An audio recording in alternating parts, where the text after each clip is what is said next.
Thank you very much. Great to have you, and I hope you all had a truly wonderful Independence Day weekend. In spite of the heavy rain, and it was really heavy, we had a remarkable salute to America on the National Mall. It was incredible, actually.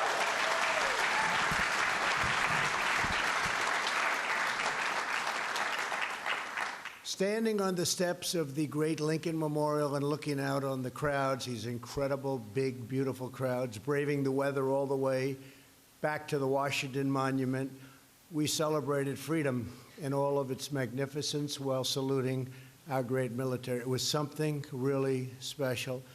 And I will say this, it was a wonderful day for all Americans. And based on its tremendous success, we're just making the decision, and I think we can say we've made the decision to do it again next year, and maybe we can say for the foreseeable future.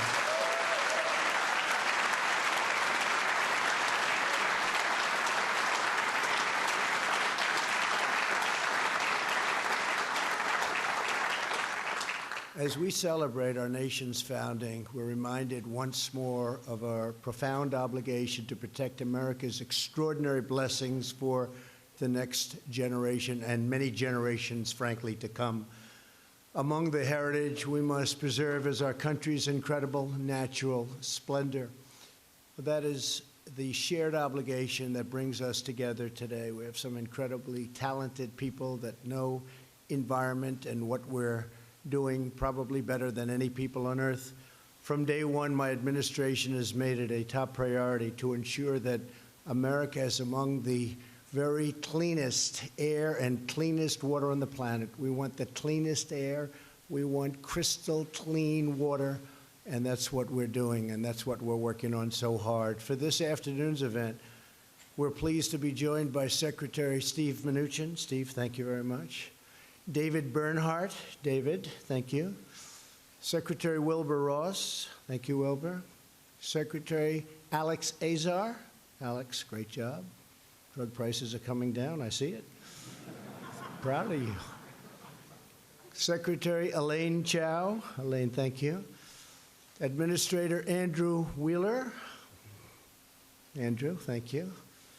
And Chair of the Council of Environmental Quality, Mary Newmeyer. Thank you, Mary. Thank you very much. In a few moments, we'll hear an update on some of their very important work. Also with us are Senators Kevin Cramer, Steve Daines, John Barrasso. These are three great senators, I might add. Perhaps I'm a little prejudiced because I like them very much, but they're great senators. Thank you. Thank you, fellas.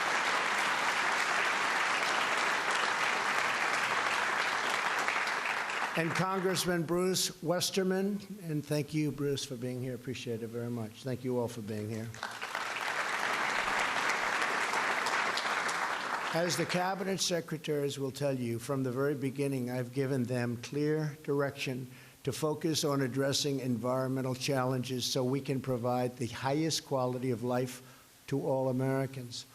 In addition to clean air and clean water, that means being good stewards of our public lands, prioritizing cleanup of polluted lands that threaten our most vulnerable citizens and threaten them very dearly, and implementing pro-growth policies to unlock innovation and new technologies which improve American life and America's environment. So important.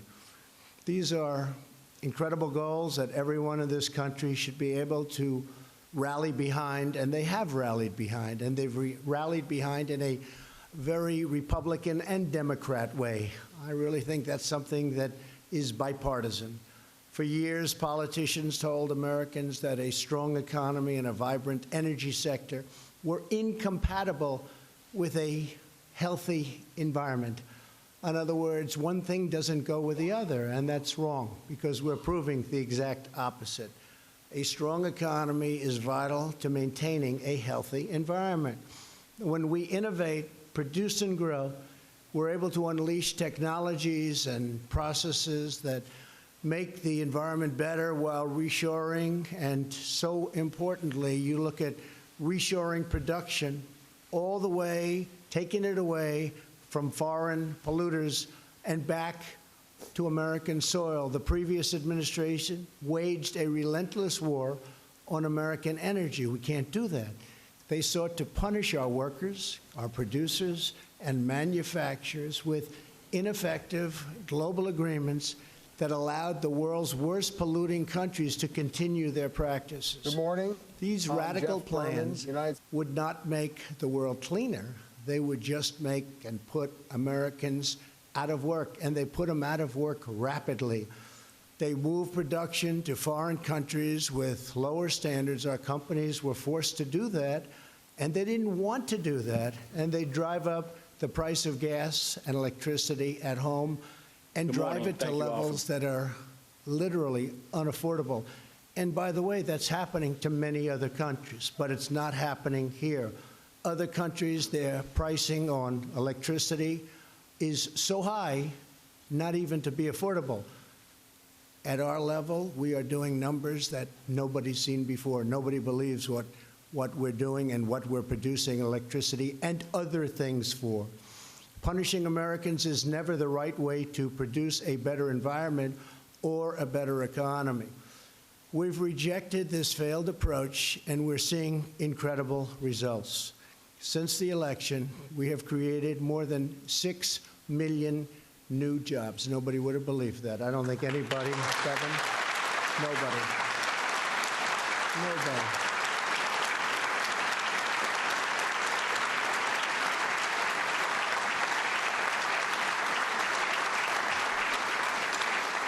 If I would have said that during the campaign, it wouldn't have been a pretty picture the next day as I read the headlines.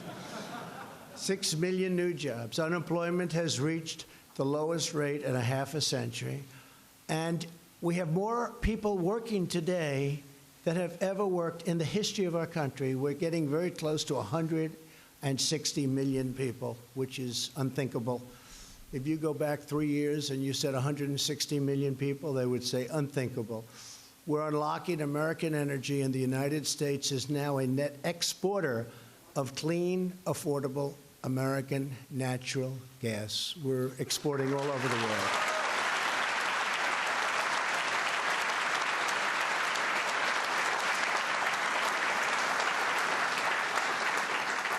And today, the United States is ranked, listen to this, #1 in the world for access to clean drinking water. Ranked #1 in the world.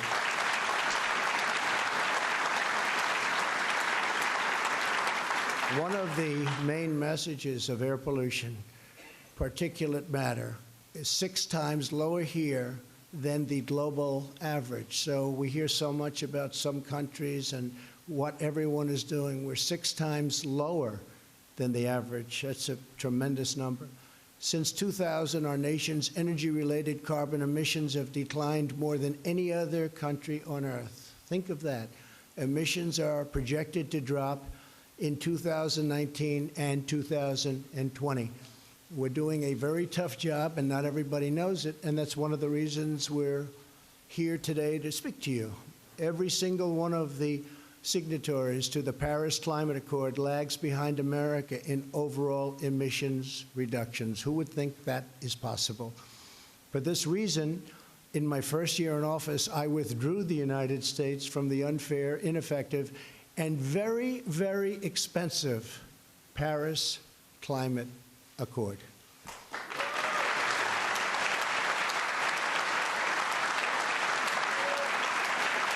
Thank you. Thank you. My administration is now revising the past administration's misguided regulations to better protect the environment and to protect our American workers, so importantly. As an example, there is a very good place for solar energy. I'm a believer in solar energy. It hasn't fully developed. It's got a long way to go, but it's really got a tremendous future. The United States does not have to sacrifice our own jobs to lead the world on the environment. My administration set the new global standard for environmental protections with unprecedented provisions in the U.S.-Mexico-Canada Agreement, commonly referred to as the USMCA, which includes the first ever provisions to take on the challenge of marine litter and debris.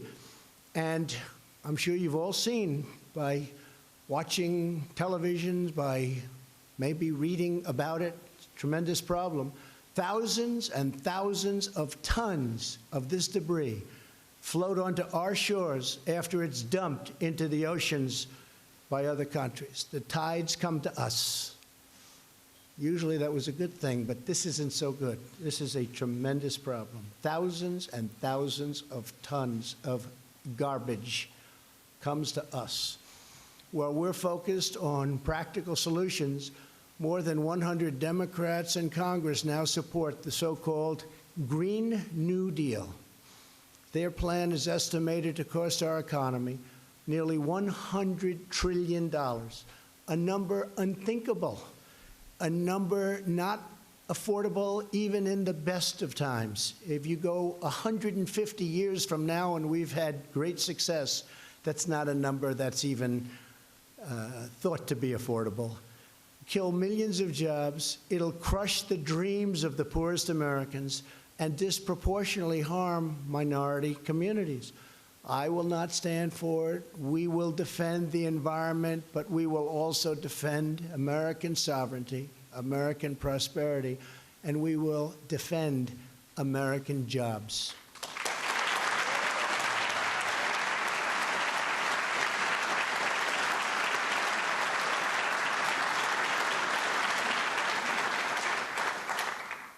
We've refocused the EPA back on its core mission, and last year the agency completed more Superfund hazardous waste cleanups than any year of the previous administrations and set records in almost every year. We have done tremendous work on Superfunds. To name just two examples, we've made great strides cleaning up damage near a paper plant in Kalamazoo, Michigan, something that was beyond fix-up. They thought it was never going to happen, and also the Westlake landfill in Missouri. This year, we've also directed $65 million in brownfield grants to clean up even more contaminated sites in 149 American communities. Think of that, the vast majority home to lower-income citizens. That's some project.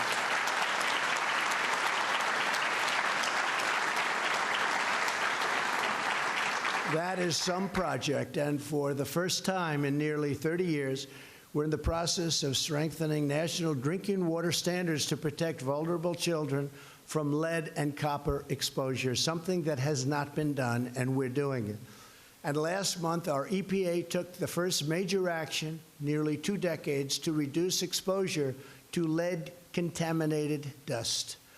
I signed America's Water Infrastructure Act along with these great gentlemen right here. We worked very hard on that, very, very hard, and it wasn't easy, to further approve and improve drinking water infrastructure and support other critical projects. Our administration has directed over $500 million to fix Lake Okeechobee, the Herbert Hoover Dike. I was out there 3 months ago with your new great governor and senator, actually, from Florida. We had our 2 senators. We had Rick Scott, Marco Rubio, and our great new governor, Ron DeSantis. We were all out, and we made a certain commitment, and the commitment has already taken place, and they're fixed in Lake Okeechobee. People are very happy about it in the Florida Everglades. We're restoring the ecosystems in the Everglades. And I also signed legislation authorizing $100 million to fight red tide, a big problem that some people don't know about, but when you do know about it, that means trouble because it is bad. And other toxic algae that damages coastal areas, it's causing tremendous havoc, and we have a way of straightening it out, and we'll get it done. We're joined today by Bruce Robach, owner of Billy Bones Bait and Tackle in Port St. Lucie, a place I know very well, Florida. His business was devastated by toxic algae from Lake Okeechobee. Bruce, please come up and tell us about what's happened and what we're doing for you. Where is Bruce? Oh, Bruce, hi, Bruce. Hey, Bruce.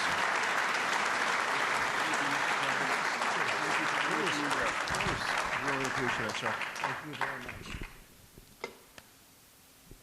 Hello, how are you all today? All right, we had made a big trip up here to make sure we're here. This is very important.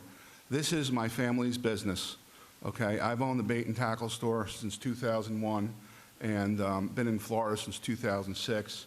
I have my son Tanner over here with me. He means the world to me. He's my best friend and my son. He's actually a brain cancer survivor that, you know, he beat it and now he's 21. And thank you, thank you. I wanted to say, thank you.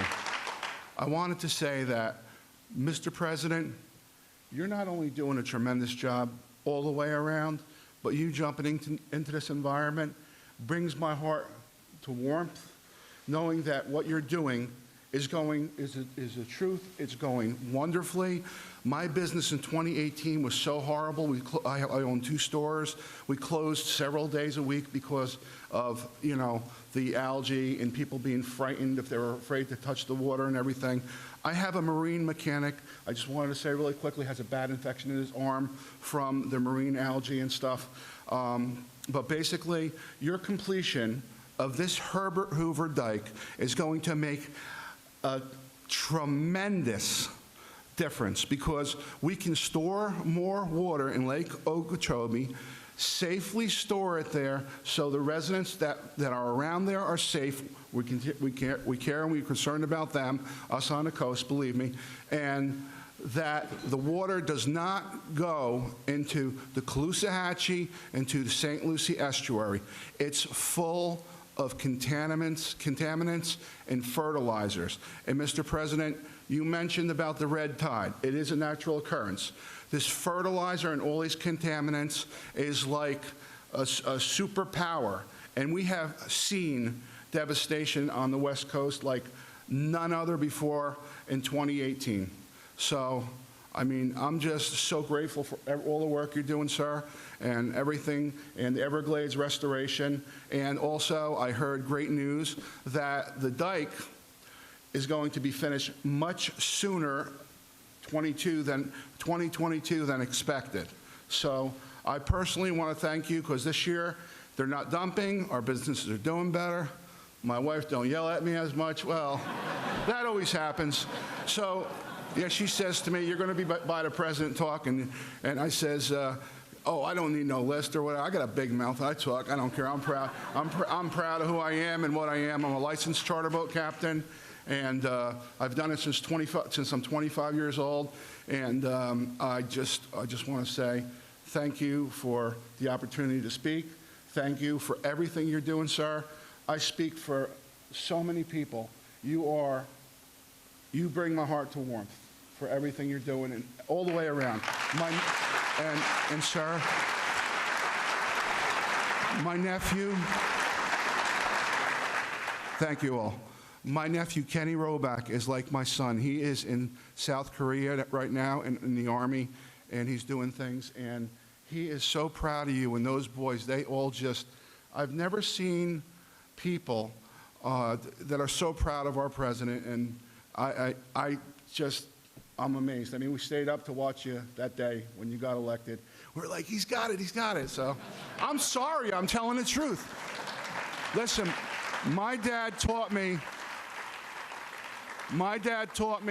don't tell no lies, and when you want me to shut up, I will, but I'm telling the truth. And Dad always say, I look a little like Donald Trump. He did a little bit, but you're much handsomer. Thank you. Thank you very much, sir. Yeah, thank you so much. Yeah, I work in the towers over there for South Florida so much. I really appreciate it. Thank you, sir. You have no idea how many people appreciate everything you've done. I mean, thank you so much. Really nice. I appreciate it. I appreciate it. Thank you very much. And I want to say one final thing. I got a big mouth. God bless America and God bless our president. Give him a hand. Trump 2020. Thank you, Bruce. Wow. Well, that was unexpected. We appreciate it, Bruce. That's better than any speechwriter I could get, right? Who am I going to get like that? I appreciate it. Thank you. Thank you very much, Chris.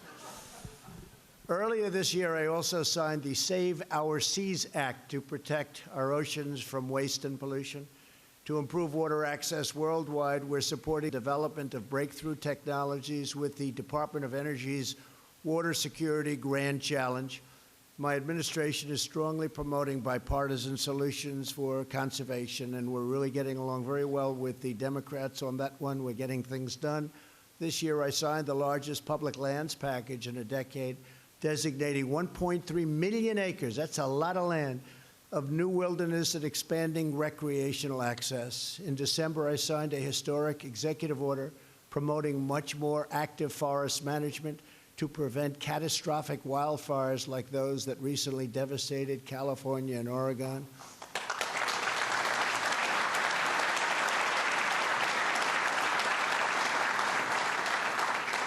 I went to the fires in California and I said, it's also management. It's a lot of things happening, but it's management. You can't have dirty floors. You can't have 20 years of leaves and fallen trees. After the first 17 months, they say the tree is like a piece of tinder. You have to be very careful, so you can't have that. That's why you have so many fires. And I will say this, spoke with the governor of California, spoke with many people, and the process of cleaning is now really taking precedent. A lot of people are looking at forest management. It's a word that people didn't understand last year, and now they're getting it. And you don't have to have any forest fires. It's interesting. I spoke to certain countries, and they said, sir, we're a forest nation. I never thought of a country, well-known countries. We're a forest nation. I never heard of the term forest nation. They live in forests, and they don't have problems. One was telling me that his trees are much more susceptible to fire than what they have in California, but they don't have fires because they manage, they clean, they do what you have to do. There's not so much to burn, and we're going to start doing that. And it's called, remember, management. It's called forest management, so it's a very important term. When I went to California, they sort of scoffed at me for the first 2 weeks and maybe 3 weeks and not so much 4 weeks. And after about 5 weeks, they said, you know, he's right. He's right. So I think you're going to see a lot of good things. It's a lot of area, it's a lot of land, but a lot of tremendous things are happening. We're joined today by Colleen Roberts, a county commissioner from Jackson County, Oregon. Colleen, please come up and tell us a little bit about your approach on forest management and all of the community work you've done. It's been so successful. Please. Thank you very much.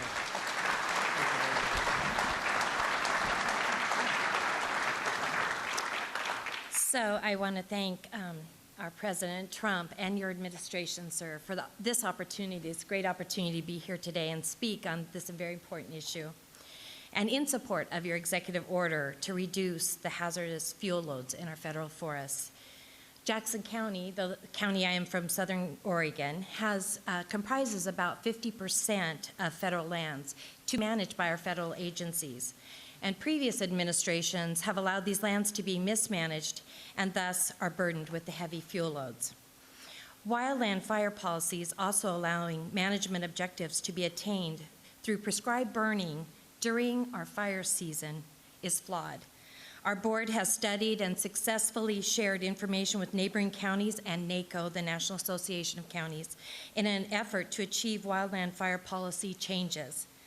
We've suffered through years of hazardous wildfire conditions and during toxic smoke events for the past 2 years that endured not just for a day, but 3 and 4 months on end, and it has adversely affected the health of our residents and our economy. Fuels reduction through the executive order that our president has put forth and fire policies can work together for healthy forests and public lands that our citizens deserve.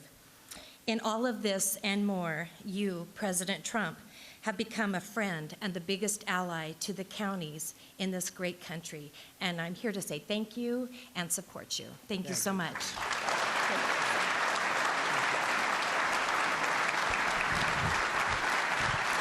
Thank you, Colleen.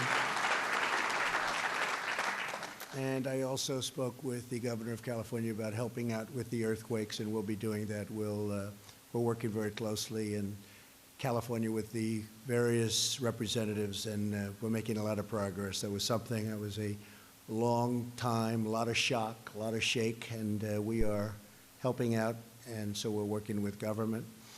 And all across the nation, our policies are ensuring that extreme agendas do not stand in the way of responsible use of public lands. We're getting Washington bureaucrats off of their backs, and we want to make sure that they go out and help our hunters and our fishers and farmers and everyone, and they want to do it.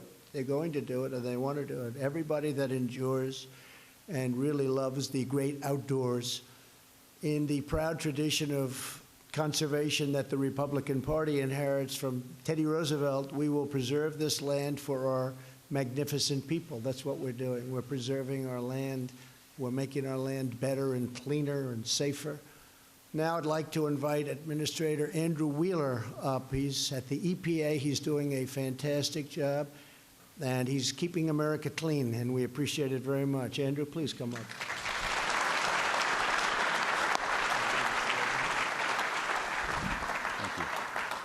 Thank you, President Trump, for your leadership and the opportunity to share our environmental progress with the American public. When you asked me to take the lead at EPA 1 year ago, you asked me to do three things: continue to clean up the air, continue to clean up the water, and continue to provide regulatory relief to keep the economy growing. The President knows we can do all three at the same time. And here's the evidence. From 1970 to 2018, U.S. criteria air pollution fell 74%, while the economy grew by 275%. Under your administration, emissions of all the criteria air pollutants continue to decline. For example, yes.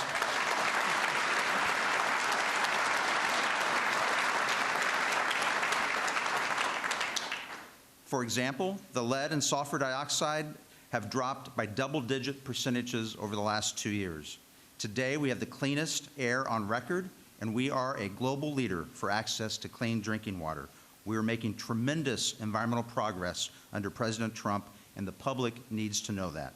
Pollution is on the decline, and our focus is to accelerate its decline, particularly in the most at-risk communities. There may be no better example than our renewed focus on Superfund, the federal program that cleans up large, hazardous sites. In the past, it wasn't unusual for a site to sit on the Superfund National Priorities List for decades.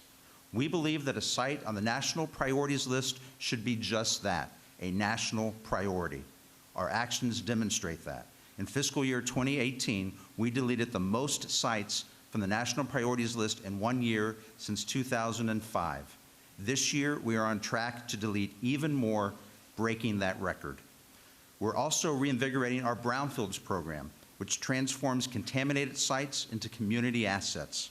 We recently announced nearly $65 million in brownfield grants to 149 communities nationwide. 40% of these communities are receiving brownfields funding for the very first time. And thanks to the President's historic tax reform package, we're prioritizing opportunity zones. Of the 149 grant recipients, 108 have identified sites designated as opportunity zones, including in cities such as Detroit and Green Bay. On air quality, we're helping areas across the country reduce air pollution and meet the nation's air quality standards. On water, we're helping communities modernize their water infrastructure. Since 2017, we've issued 8 water infrastructure loans totaling over $2 billion. These loans will help finance roughly $4 billion in water infrastructure projects and create 6,000 jobs. We've already invited an additional 42 projects to apply for additional funding. These projects will improve water quality for millions of Americans while creating high-paying jobs. We're equally committed to improving the health of our oceans. The USMCA contains an historic first-ever commitment to reduce marine litter. 60% of the world's marine litter comes from 6 Asian countries. We have the technology and the expertise to help these nations. The truth is, when other countries need help cleaning up their air, water, or land, they turn to us for assistance, not China, not Russia. We have the environmental laws, we develop the technologies, and we get the job done. America is and will remain the gold standard for environmental protection, and every American should know that our nation is cleaner, safer, and stronger today, thanks to the leadership of President Trump. Thank you, Mr. President.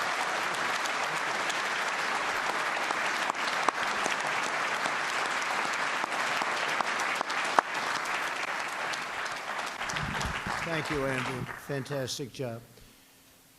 Who would have known that, Andrew? I'm glad you finally let people know what we're doing. We're working hard. I think harder than many previous administrations, maybe almost all of them.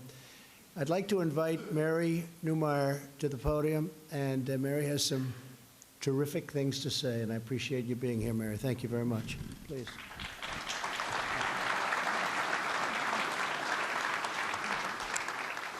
President Trump, thank you for your leadership in continuing to advance environmental protection. Thank you. Over the past 2.5 years, President Trump has taken decisive action to address environmental challenges. At his direction, federal agencies are more efficiently implementing air quality standards, more actively managing our nation's forests to improve their health and reduce wildfire risks, promoting reliable water supplies and deliveries in the western United States, increasing federal coordination in the environmental review and permitting process, and efficiently managing federal operations to save energy and water, reduce waste, and cut costs. Under the President's leadership, across the federal government, agencies have continued to improve their energy and environmental performance and to reduce greenhouse gas emissions from federal operations. One of the many important areas where President Trump has taken action is with regard to ocean policy. Our country is blessed with some of the most beautiful coastlines in the world. Our beaches are places for our families to enjoy, especially at this time of year. Our oceans provide a way of life, support diverse marine species and habitats, and offer recreational opportunities. Our oceans also support the livelihoods of millions of Americans. Coastal communities depend on clean, healthy waters. Under President Trump's direction, agencies are improving the management of our ocean and coastal waters for present and future generations of Americans. A little over a year ago, President Trump signed an executive order directing federal agencies to improve coordination on ocean-related matters, work with state-led regional ocean partnerships, expand federal access to federal ocean-related data, and maximize the effectiveness of agency investments in ocean research. Federal agencies are working with state, regional, and other stakeholders to address coastal and ocean management challenges. The agencies are also prioritizing research to better understand and protect our coastal environment, to improve our knowledge of our vast oceans, and to develop next-generation ocean technologies. This fall, the administration will convene a summit to promote partnerships in ocean science and technology. The summit will showcase American leadership and engage the research community and the private sector to explore the unknown ocean, advance marine science, and promote new technologies. In addition to implementing the Save Our Seas Act signed by President Trump, our federal agencies have also prioritized addressing the harmful effects of marine debris. This administration has engaged with members of Congress, conservation organizations, the private sector, and other nations. It is critical that we effectively take action on this issue and improve the health of our oceans. The administration is committed to ensuring that we are good stewards of our environment while supporting American prosperity. We look forward to continuing to address our nation's environmental challenges and to improving quality of life for all Americans. Thank you very much.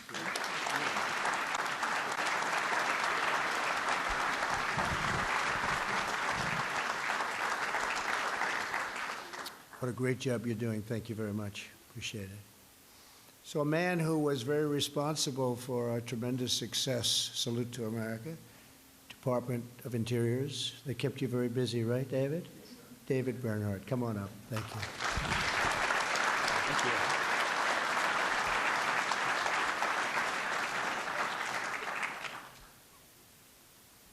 Good afternoon. It is an honor to serve a president who has been focused on conservation stewardship since day one. The president mentioned that he signed into law the largest public lands legislation in over a decade. Thank you all on your side. We are aggressively implementing this act, which among other things designated 1.3 million acres of public land as wilderness, as you said. To put that into perspective, 1.3 million acres exceeds the entire size of the state of Rhode Island. Today, the geographic area of our nation's wilderness system is actually larger than every state in the Union except for Texas and Alaska. We are ensuring that future generations receive the benefit of an enduring wilderness system. Mr. President, throughout your term, Interior has also been focused on strengthening the North American wildlife conservation model, which is the best in the world. The model was originally conceived by American hunters and anglers who were the first to crusade for wildlife protection and retain some of today's most important conservation leadership. The success of this model depends on a strong federal-state partnership and the continued commitment and participation of the hunters and anglers. These important relationships were frayed under the prior administration. In contrast, your administration has fostered stewardship collaboration by working with the states, not unilaterally, on our shared mission to conserve fish and wildlife and preserve their habitats for future generations. For example, since 2017 at Interior, we have released 292 million sport fish, which provide recreational angling opportunities while contributing to species restoration and recovery goals. We have removed 325 barriers, opening over 8,000 river miles for native fish through our National Fish Passage Program. Public access and outdoor recreation opportunities are critical for wildlife conservation. Since January 2017, across the refuge system, we have devoted more than $52 million to restore, retain, and enhance access to outdoor recreation sites and support habitat infrastructure. During that time, we've also opened or expanded hunting and fishing access to 385,000 of acres on refuge lands. And last month, we announced our plan to open or expand an additional 1.4 million acres in several national wildlife refuges and fish hatcheries for new hunting, fishing, and recreational activities. America leads. It's a big number.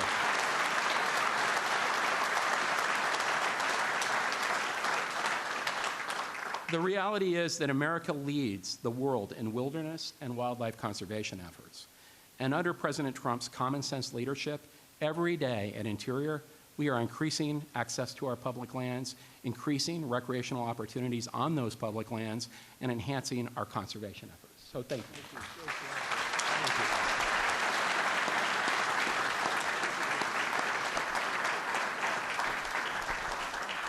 Well, thank you very much, David. I got to know this one, David. You I didn't know, but I got to know this one. He's a tough competitor on the campaign trail. He wanted this position. And we fought, and I said, you know, I want him someday. If I win, I'm going to get him in some capacity. And who's better to get than a man who successfully ran Texas for 12 years? Is that what it is? 12 years, right? Long time. Great state, and you did a great job. So I said, I want Rick Perry working for us. And he knows more about energy than anybody. Come on up, Rick.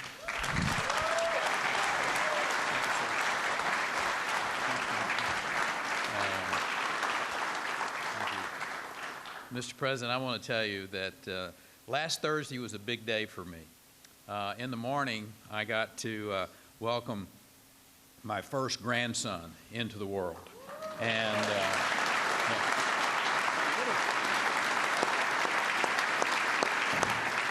that afternoon, I got to watch the President of the United States give one of the greatest history lessons that I've ever seen before, and to celebrate the American military like I've never seen it celebrated before. I am proud to be standing with you, proud to be working in this cabinet with these men and women. This is a great moment for America. It's a great moment for America for a lot of reasons. And today, I'm really proud to get to stand up here in front of America and of the world, for that matter, as they watch this, and to recognize how important today is, because the chance to tell a story that often doesn't get told in a proper way, and a story about what this administration is doing to clean up the environment, what this administration is doing on policies that are having an effect on our environment. At the Department of Energy, we have championed both the historic development of our nation's resources and the technological breakthroughs that are just literally cascading across this country in ways to use energy more cleanly, more efficiently than anyone ever thought possible before. We know that by investing in innovative solutions like carbon capture, utilization, sequestration, zero emission works like our nuclear power, exporting those technologies to other countries, and we're being able to share our technologies around the world of cleaner energy without surrendering one single fuel, one iota of growth, one iota of opportunity. That's what this president is all about. That's your record, Mr. President. We're seeing on your watch America become the #1 producer of oil and gas in the world. We're seeing emissions being reduced around the world.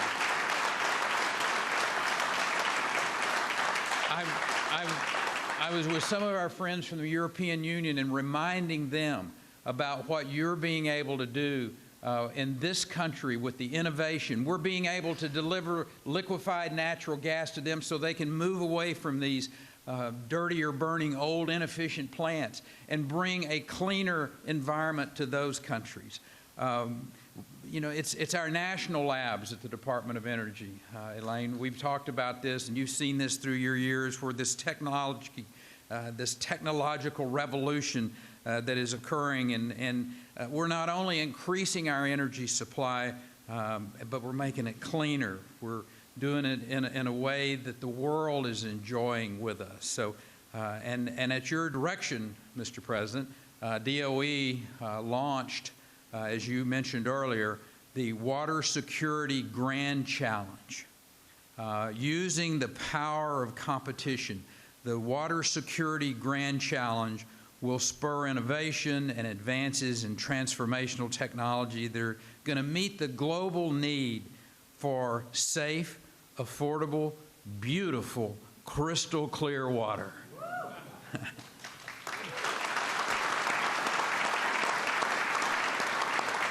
Well, Mr. President, it's been your policies, it's been your focus that greater energy security for America, while at the same time enhancing our environmental stewardship.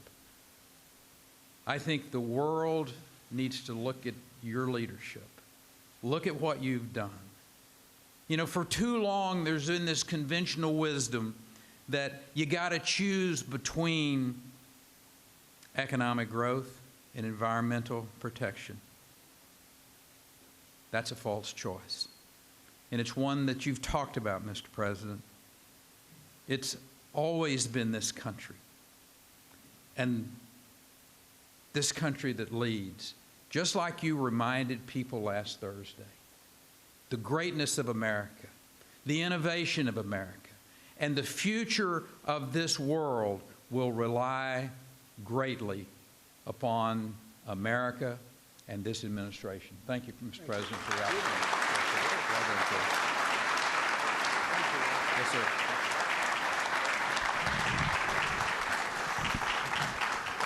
And what Rick has done with our nuclear supply, nuclear energy, and all forms nuclear has been absolutely incredible in a very short period of time. I want to thank you. That's fantastic. So important, the job you're doing. Thank you very much, Rick.